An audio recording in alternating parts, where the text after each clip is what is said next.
கிறிஸ்துவுக்குள் பிரியமானவர்களே, இயேசு கிறிஸ்துவின் நாமத்தினாலே அன்பின் வாழ்த்துக்கள். இந்த நாளிலும் கூட கர்த்தர் நம்மோடு கூட பேசுகிற தமது பலனுள்ள வார்த்தை மார்க்கு 5:34 உன் விசுவாசம் உன்னை ரட்சித்தது, நீ சமாதானத்தோடே போய் உன் வேதனை நீங்கி சுகமாய் இரு என்றார். ஆமென், ஹல்லேலூயா. கர்த்தர் இந்த நாளிலும் கூட இந்த வார்த்தையின் வழியாய் நம்மோடு கூட இடைப்படுகிற தேவனாய், நம்மை பலப்படுத்துகிற தேவனாய் இருக்கிறார்.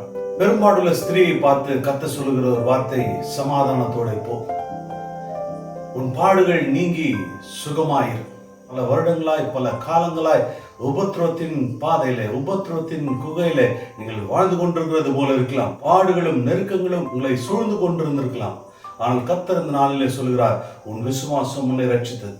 நாம் கர்த்தர் மீது நம்பிக்கை வைக்கும் போது, கர்த்தரை விசுவாசிக்கும் போது, அந்த விசுவாசம் நம்மை ரட்சிக்கும், அந்த விசுவாசம் நம்மை விடுதலையாக்கும், இந்த விசுவாசம் நம்முடைய வாழ்க்கையில ஒரு வெற்றியை கொடுக்கும். இந்த பெரும்பாடுள்ள ஸ்திரீ 12 வருடங்களாய் போராடி கொண்டிருந்தாள்.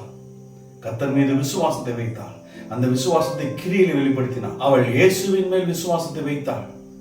அவள் பாடுகளை கர்த்தர் நீக்கினார். அவர் தமது வல்லமையினாலே அவள் பாடுகளை நீக்கினார். இந்த வார்த்தையின் வழியாய் நம்மையும் கர்த்தர் பலப்படுத்துகிறவராய் இருக்கிறார். கர்த்தர் மீது விசுவாசத்தை வைக்கும் போது நமக்கு சமாதானம் உண்டாகும். கர்த்தர் மீது விசுவாசம் வைக்கும் போது நம் பாடுகளில் இருந்து விடுதலை கிடைக்கும். கர்த்தர் மீது விசுவாசம் வைக்கும் போது நம் வாழ்க்கையை சுகமாய் கர்த்தர் தங்க பண்ண வல்லவராய் இருக்கிறார்.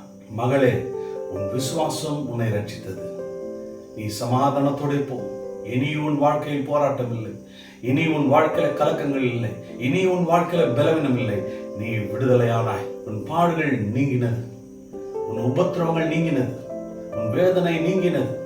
நீ இனி சுகமாயிரு. நீ இனி சந்தோஷமாயிரு. நீ இனி சமாதானமாயிரு. நீ யாருக்கும் அஞ்சி, யாருக்கும் பயந்து நீ ஒளிந்து கொண்டிருக்க வேண்டாம். உன்னை தீட்டாய் யாரும் இனி எண்ண போவதில்லை. உன்னை புறம் தள்ளுவதில்லை. உன்னை புறம் கூறுவதில்லை. நான் உன்னை விடுதலை ஆக்கினேன், நான் உன்னை விடுவித்தேன் என்று கர்த்தர் சொல்கிறார். கர்த்தர் அவர்களை விடுவித்தது போல இந்த நாளிலும் நம்மை விடுவிக்க வல்லவராகிறார். நீங்கள் உபத்திரவத்தின் வழியாய், பலவீனத்தின் மத்தியிலே, போராட்டங்களின் மத்தியிலே, நெருக்கங்களின் மத்தியிலே, பல சோதனையின் மத்தியிலே வாழ்ந்து கொண்டிருக்கலாம். உங்கள் விசுவாசம் உங்களை ரட்சிக்க செய்யும். உங்கள் விசுவாசம் உங்களை மீட்டெடுக்கும். சமாதானத்தோடு போ, உன் பாடுகள் நீங்கி சுகமாய் இரு என்று கர்த்தர் இந்த நாளில் நம்மை பலப்படுத்துகிறார். எங்கள் அன்பின் பரலோக பிதாவே, இயேசு கிறிஸ்துவின் நாமத்தினாலும் சமூகத்தில் வருகிற மாடுகளே, உபத்திரவங்கள், பாடுகள், நெருக்கங்கள், பலவீனங்கள், போராட்டங்கள் அதன் மத்தியில் நான் வாழ்ந்து கொண்டிருக்கலாம். நீர் எங்களை விடுவிக்கிறவர். உண்மை நம்புகிறோம், உண்மை விசுவாசிக்கிறோம். எங்கள் நம்பிக்கை உண்மைது இருக்கிறது ஆண்டவரே. நீர் ஒருவரை எங்களை விடுவிக்க கூடும் என்பதை விசுவாசிக்கிறோம் ஆண்டவரே.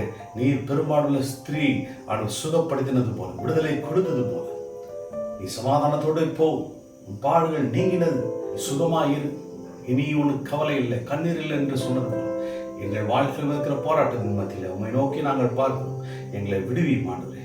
பாடுகளின் மத்தியில் வாழ்ந்து கொண்டிருக்கிற ஒவ்வொரு மீதும் உமது கண்களை வைப்பீராக. பாடுகளின் மத்தியில் வாழ்ந்து கொண்டிருக்கிற ஒவ்வொரு மீதும் உமது கரத்தை வைப்பீராக. உமது வல்லமையினால நிரப்புவீராக. அவர்கள் சமாதானத்தை கொடுங்க ஆண்டவரே. விடுதலை கொடுங்கப்பா. நீர் அவர்களை காப்பாற்றுவீராக. நீர் அவர்களை பலப்படுத்துவீராக. பாடுகளை நீங்க பண்ணுவீராக. உபத்திரவங்களை நீங்க பண்ணுவீராக. அவர்களை மீட்டெடுப்பீராக. நீர் அவர்களை பலப்படுத்தும் ஆள வீசி நாளும் கரத்தில் நான் ஒப்பு கொடுக்கிறோம். நீர் எங்களை நிரப்பி எங்களை விடுதலையாக்கி எங்களை நடத்துவீராக. இயேசுவின் வல்ல நாமத்தில் பிதாவே, ஆமென், ஹல்லேலூயா. கர்த்தர் உங்களை ஆசீர்வதிப்பார்.